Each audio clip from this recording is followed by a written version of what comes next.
Adu gagasan yang kedua antar calon presiden akan diselenggarakan sebentar lagi. Kira-kira kubu mana ya yang akan terlihat mengesankan para pemilih? Yuk kita intip prediksinya berikut ini.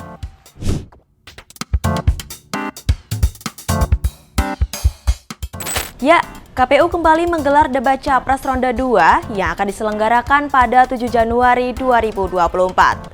Debat kali ini mengusung tema pertahanan, keamanan, hubungan internasional, dan geopolitik. Lalu, seberapa jauh persiapan para capres? Kubu Anies Baswedan Muhaimin Iskandar mengklaim Anies mampu meraih simpati calon pemilih di debat Capres yang kedua nanti.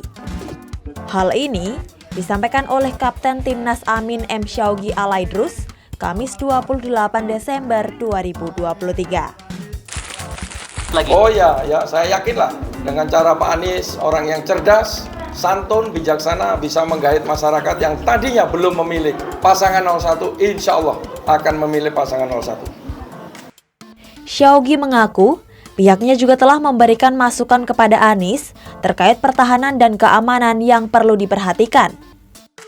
Di sisi lain, kubu Prabowo Subianto Gibran Rakabuming Raka mengaku tema debat kali ini akan menguntungkan Prabowo yang kini menjabat sebagai Menteri Pertahanan.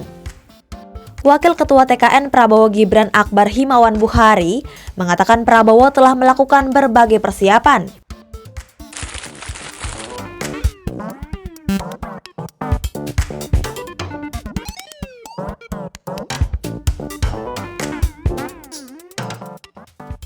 Prabowo pun disebut akan menyuguhkan beragam program yang sudah ia kerjakan selama menjabat sebagai Menteri Pertahanan. Lantas pihak TKN pun optimis, Capres nomor urut 2 itu akan melewati debat kali ini dengan mudah. Sementara, jubir tim pemenangan nasional Ganjar Pranowo Mahfud MD, Ciko Hakim, mengaku pihaknya siap menghadapi debat Capres ronde 2. Menurut Ciko, Ganjar telah mendapat sejumlah masukan dari para pakar terkait tema debat kali ini. Ganjar juga disebut memiliki pengetahuan yang cukup dengan pengalamannya sebagai anggota legislatif dan gubernur.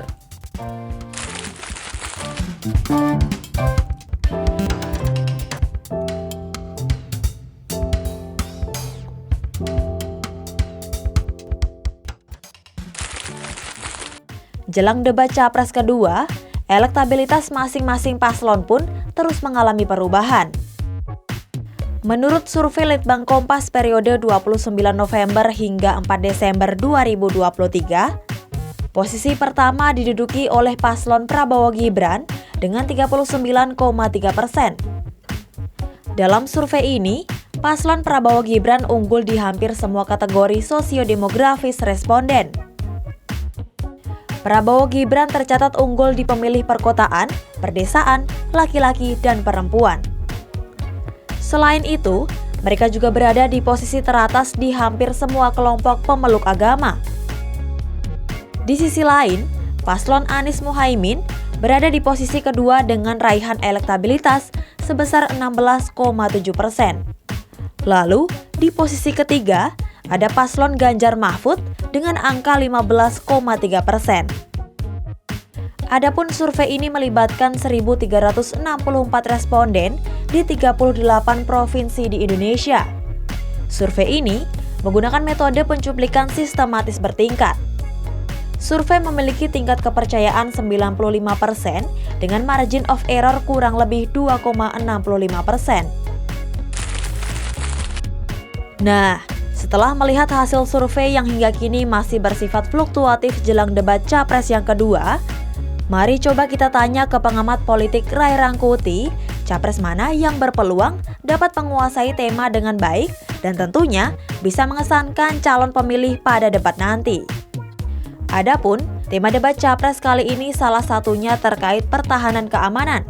Menurut Ray, tema ini sejatinya dekat dan lekat dengan Prabowo, tapi capres yang lain bisa saja mencuri angka. Misalnya, dari ide-ide soal bagaimana mereformasi polisi dan mengembalikan TNI ke ranah pertahanan yang sesungguhnya. Pasalnya, akhir-akhir ini TNI cukup luas dilibatkan dalam urusan selain pertahanan dan keamanan.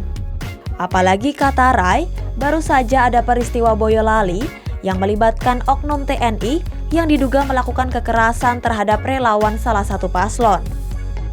TNI akhir-akhir ini cukup luas dilibatkan dalam urusan-urusan bukan hanya pertahanan dan juga keamanan, dan dalam rangka itu juga menjadi penting untuk menanyakan soal sejauh apa keinginan untuk merespon tuntutan reformasi institusi kepolisian yang berhubungan dengan pertahanan keamanan negara. Nah, jadi hubungan antara struktur TNI, Polri, dan hubungan antara keduanya dan hubungan dengan Presiden, saya kira akan menjadi bahan yang cukup menarik untuk didiskusikan di dalam debat yang akan dilakukan ini.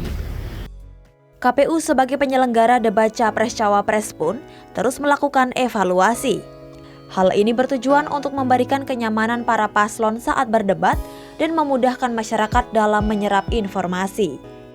Dalam debat kali ini, KPU memutuskan untuk menggunakan satu mikrofon yang terpasang di podium masing-masing para capres. Kesepakatan ini diambil bersama perwakilan masing-masing tim paslon dalam rapat evaluasi Rabu 27 Desember 2023. Pemasangan mikrofon pada podium ini untuk mengurangi kemungkinan capres meninggalkan podium saat berdebat.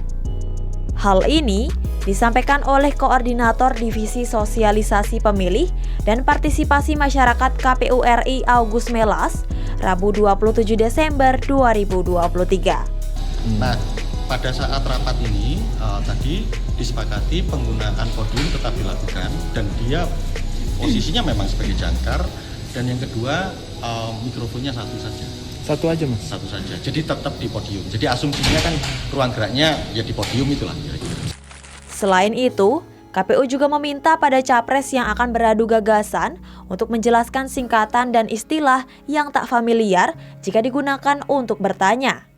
Hal ini juga diterapkan pada para panelis yang membuat pertanyaan untuk debat.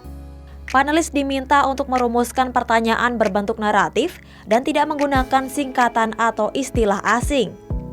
KPU juga berpesan, jika hal ini masih dilanggar, maka moderator akan mengambil peran untuk meluruskannya.